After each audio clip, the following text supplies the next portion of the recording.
মেলা হয়, এই মেলার মধ্যে কিছু মেয়ে সুন্দর করে সাজগোজ করে ঘোরে, মেলার মধ্যে দিয়ে ঘোরে, আর কিছু ছেলে পিস পিস করে 5-6 জন ছেলে একটা মেয়ের পিছনে করে। মেয়েটা চিন্তা করে যে আমি একা, আমি না জানি কত সুন্দর, কত ছেলে আমার পিস পিস ঘুরতেছে। কথা কম না না, আমার কথা হলো যে পচা জিনিসে মাছিতে ভিন ভিন বেশি করে। আচ্ছা, আপনারা কোনোদিন দেখছেন যে আতরের দোকানে মাছি ঘুরছে? কথা কয় না, জোরে বলুন। মাছি যদি দেখে গরু পচা, মুরগি পচা, কুত্তা পচা, যত পচা, সেই পচা যেখানে আছে সেখানে মাছি আছে। পচি মার্কা একজন মহিলা ঘুরতেছে আর পচা মার্কা যুবক পিস পিস গুন গুন গুন গুন করতেছে। সি সি, না না, তোমার ওই ছেলের পিছনে ঘোরা লাগবে কে? তুমি স্মার্ট হও, শিক্ষা অর্জন করো, ওই মেয়ের পিছনে ঘোরা লাগবে না। ওই মেয়ের মা ঘুরবে, বাবা ঘুরবে, 14 গোষ্ঠী তোমার পিছনে ঘুরবে। মানে তুমি একটা স্মার্ট যুবক হয়ে ওই পশ্চিম পিছনে করো, তার মানে সারা সালা পুরুষ জাতি নারী লাগায় প্যাঁচ, প্রত্যেক বাড়ি হয় গো খেলা আলি ফারি সেরা ম্যাচ। ওই বড় বেলা বাইরে জাল্লাহ জাল্লার নাই কেছে, নারী জাতি নষ্ট করলো সোনার বাংলাদেশ। এই যে প্রেম প্রীতি ভালোবাসা ঢুকছে ঘরে ঘরে, প্রেমের জন্য অনেক যুবক বিষ খাইয়া মরে। প্রেম প্রীতি ভালোবাসা নারী করে শুরু, হিসাব করে দেখলাম নারী প্রেমের নাটের গুরু। যত দুনিয়ায় বেজাল নারী নিয়ে, কথা বুঝতেছেন না? আপনার টিকটক করা নারী আর নদীর কিনারে বাড়ি, যাদের নদীর কিনারে বাড়ি আছে, এই বছর বাড়ি নদীতে আছে, পরের বছর নদীতে বাদল ভাঙিয়ে যায়। টিকটক করা নারী আজকে থাকে একজনের সাথে, কালকে আর একজনের সাথে চলে যায়। চিল্লা কম ঠিক কিনে।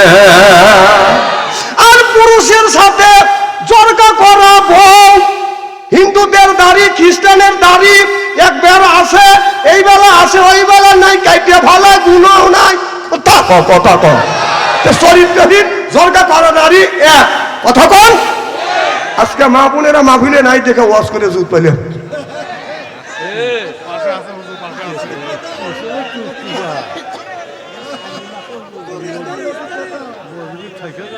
খুলে নাকি কর, আসলে আমার গরম ধরে গেছে। দেখেন, আপনার শীত ধরতেছে, আমার গরম ধরতেছে। মার খাবারতে জোরে কর। আমি তো আলোচনা শুরু করিনি ভাই, এইরকম যদি ঘন্টাখানি আলোচনা করি, শোনার জন্য রাজি আছেন তো? হাত তুলে দেখান তো দেখি, রাগ করবেন কারা কারা? না না, যারা হাত তুলছেন মোহব্বতে তুলছেন, হুজুর তুলছে তাই, আর যারা তোলেন নাই বুঝে তোলেন নাই, অতএব দুই দলই ঠিক আছে। জোরে কর মার হবা। আমার ভাইরা মা, মুসলমান ভাইরা, আল্লাহর হাবিবের প্রিয় উম্মতেরা ভালো করে লক্ষ্য করে শুনে না বলে নিয়তে বদন শুনতে হবে। আল্লাহ কোরআন কারীমের মধ্যে 80 থেকে 82 জায়গা বললেন, ওয়াকিমুস সালাত, নামাজ কায়েম করো, ওয়াতু যাকাত, যাকাত আদায় করো, কুতিবা আলাইকুমুস সিয়াম, রমজান মাস আসতে রোজা রাখো। এ কথা কার? আল্লাহ। নামাজের কথা 80 থেকে 82 জায়গা বললেন, যাকাতের কথা বাদাম 30 জায়গা। আর কোন জ্ঞানে আপনি নামাজ ছাড়িয়ে দিয়ে মাথায় রাখছেন বাদাম বড় বড় চুল, ওই লোকটা করতেছে বাদাম বলো নামাজ নাই, রোজা নাই, বান্দারি বাদাম গজল গায় আর কয়, বাবা বান্দারি আলিফ লাম মিম 3 হরফে 30 পারা কোরআন, তার ভিতরে বান্দারি কয় বাড়ি গাড়ি পাবি। ওই বান্দারি করিলে দোয়া, জিথায় যাব চাকরি পাবা, কাগজ কলম সেরাই বাবা করে মাস্টারি। আমার দয়াল বান্দারি কাগজ কলম সেরাই বাবা করে মাস্টারি, কাগজ কলম সেরাই বাবা করে মাস্টারি। বাবা দয়াল বান্দারি বাচু আনসারি কয়, অল্প দিনে তোর কপালে বুড়ি রে, কপালে। ওরিয়ালে বাংলাদেশ, শাহমুদ্দমের বাংলাদেশ, সৈয়দুল্লাহর বাংলাদেশ, খানজাহানের বাংলাদেশ। আল্লাহ নবীরা জমিনের বুকে এসে বুকের তাজা রক্ত বুলেঙ্কিত করে দিয়ে এরপর ইসলামের কথা উদ্দিন করেছে। চিল্লা বলো ঠিক কিনা?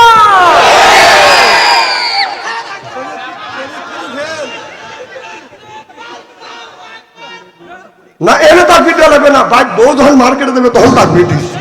তখন আমি চিনি না। নারে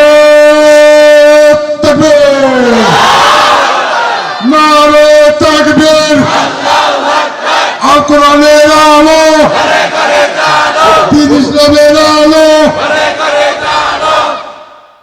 আমার নবী তোমার নবী। আসসালামু আলাইকুম। নারায়ণ তাকবীর। ভাইজানকে থাকবে না চলে দেবে? আচ্ছা আমি খালি স্টাডি করি ভাই, বুঝছেনই তো। আচ্ছা শোনেন, 1 নম্বর আমি ওয়াজ শুরু করি নাই, আমি আলোচনা শুরু করবো। হয়তো আজকে 2 ঘন্টা হইতে পারে, 3 ঘন্টা হইতে পারে। উল্লাবার আসছি, আমি সকালে ফজর নামাজ পড়েও যাইতে পারি। তবে একটা ওয়াদা দিতে হবে, আমার মাহফিলে ওঠা বসা করা যাবে না। যদি প্রসাবের চাপ দেয়, আমি জানি 1 আঙুল তুলবেন, বসবো যে প্রসাবের চাপ দিছি। 2 আঙুল তুললে আমি বসবো যে টয়লেটের চাপ দিছি। 3 আঙুল তুললে আমি বসবো যে বিড়ির নেশা ধরছি, এই জ্ঞানটা আছে। আর 4 আঙুল তুলে বসবো যে প্রেমিক মিস কল দিছে, দেখা করতেই হবে। এই জ্ঞানটা কিন্তু আমার আছে।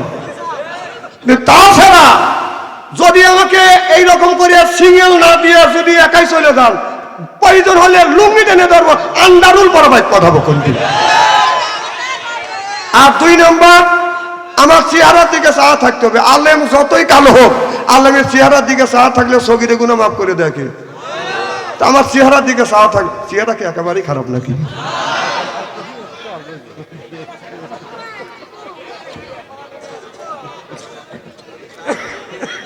মারহাবা একটু জোরে কর।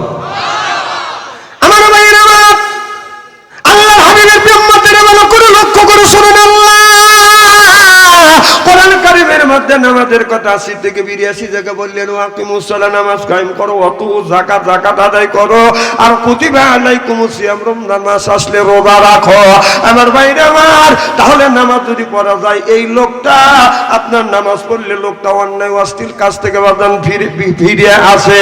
ইন্না সালাতা তানহা আনিল ফাহশাই ওয়াল মুনকার, নামাজ পড়লে অন্যায় অশ্লীল কাজ থেকে এই মানুষটাকে ফিরে আনে আমার আল্লাহ। সিল্লাকান আল্লাহু আকবার। আল্লাহ আল্লাহ মিকুনা শামসু কামা, আল্লাহ আল্লাহ মিকুনা আরদু জামা, আনতুম আওলানা বাসতুম মুসলিম কিসানাহা, আনতুম আওলানা বাসতুম মুসলিম হতাকামহা। জোরকান আল্লাহু আকবার। আমার ভাইরা, যেই ব্যক্তি নামাজ পড়বে, নামাজ পড়লে এই লোকটা কোনোদিন মিথ্যা কথা বলতে পারে না। নামাজ যেই লোকটা বাদান, যেই লোকটার ভিতরে বাদান নামাজ আছে, অন্যায় করলে ওই লোকটা সহজে অন্যায় বাদান করতে পারে না।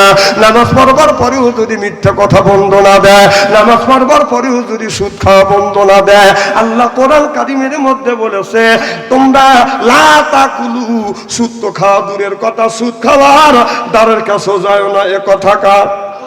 আল্লাহ বললেন, কুলু মিন তাইয়্যিবাতিল মা রাযাকনাকুম, আগে হালাল খাও, এরপরে ইবাদত করো। হালাল খাইয়া যদি ইবাদত করে, ইবাদত আল্লাহর দরবারে কবুল হবে। আর হালাল না খাইয়া যদি আল্লাহর ইবাদত যদি করো, এই ইবাদত কোনোদিন কবুল হবে না। তাহলে আল্লাহ বললেন, কুলু মিন তাইয়্যিবাতিল মা রাযাকনাকুম, আগে হালাল খাও, এরপরে ইবাদত করে। এখন যদি সুদের টাকা দিয়ে যদি আপনার গরুর গোশত যদি কিনে আনেন, সুদের টাকা দিয়ে যদি গরুর গোশত কিনে আনেন, এই সুদের টাকা দিয়ে গরুর গোশত আনিয়ে বিবি যদি বুনো করে দেয়, এটা যদি খাওয়া যায় কি রকম টেস্ট লাগবে? কথা কয় না। বুনো গরু, বুনো গোশত, কালা বুনো দিয়ে যদি খাওয়া যায়, বা কালা বুনো টেস্ট লাগে না? আচ্ছা, সুদের টাকা দিয়ে আনলো, সুদ খাওয়া হারাম, গু খাওয়া। তাহলে সুদের টাকা দিয়ে গরুর গোশত কিনে এনে বিবির বুনো করে দিল, খালিয়া ভালো কথা। 1 ফ্রিজ গু তুলে ফ্রিজের মধ্যে থুয়ে আপনি সালাদ মনে করে খায় না। আল্লাহ বললো, এখন থুতু দিতেছেন কে? আল্লাহ বলতেছে, কুলু মিন তাইয়্যিবাতিল মা রাযাকনাকুম, আগে হালাল খাও, এরপর ইবাদত করো। তাহলে সুদের টাকা দিয়ে, আপনার সুদের টাকা দিয়ে গরুর গোশত কিনে খাওয়া যতটুকু হারাম, পায়খানা গু খাওয়া ওই রকম হারাম। তাহলে এইটা যদি জায়েজ মনে করে খাও, তাহলে 1 ফ্রিজ গু তুলে ওর সাথে সালাদ মনে করে খায়। কথা কি ভাই, আমি কোরআন হাদিসের বাইরে বলছি নাকি? আমি কোরআন হাদিসের একটা বাইরে বলবো না, কোরআন হাদিস দিয়ে বর্তমান প্রেক্ষাপট মিলে কথা বলবো ইনশাআল্লাহ। জোরে কান মারহাবা। আমার ভাইরা, তাহলে আপনি যতই ইবাদত করেন না কেন, যদি আপনার খাদ্যের মধ্যে যদি যদি বাদাম যদি হালাল জিনিস না থাকে, হারাম জিনিস যদি থাকে, জীবন ভরা নামাজ পড়ে রোজা রেখে কপালে দাগ বানাইয়া আল্লাহর দরবারে বাদান এই নামাজটা ইবাদত বন্দেগী বাদান কবুল হবে না। আল্লাহ বলে ইন্নাল্লাযিনা আমানু, ইন্না মানে নিশ্চয়ই আল্লাযিনা সিবাহারা ঈমান আনবে ওই আল্লাহর উপরে, ওয়া আমিলুস সলিহাত আর যারা নেক কাজ করবে, নেক কাজের মধ্যে নামাজ আছে, রোজা আছে, হজ আছে, যাকাত আছে, এই নেক কাজ যারা করবে এই লোকটা যখন জান্নাতে যাবে আপনার ৭০,০০০ হুর আসবে রিসিপশন করে জান্নাতে নিয়ে যাবে। চিল্লাখান আল্লাহু আকবার। এই মানুষটাকে তখন জান্নাতে দিবে। জান্নাতি ঠিকানা ইসলামিক চ্যানেল, বেলকুচি, সিরাজগঞ্জ। আপনার প্রিয় বক্তার মহাগ্রন্থ আল কুরআনের আলোচনা শুনুন।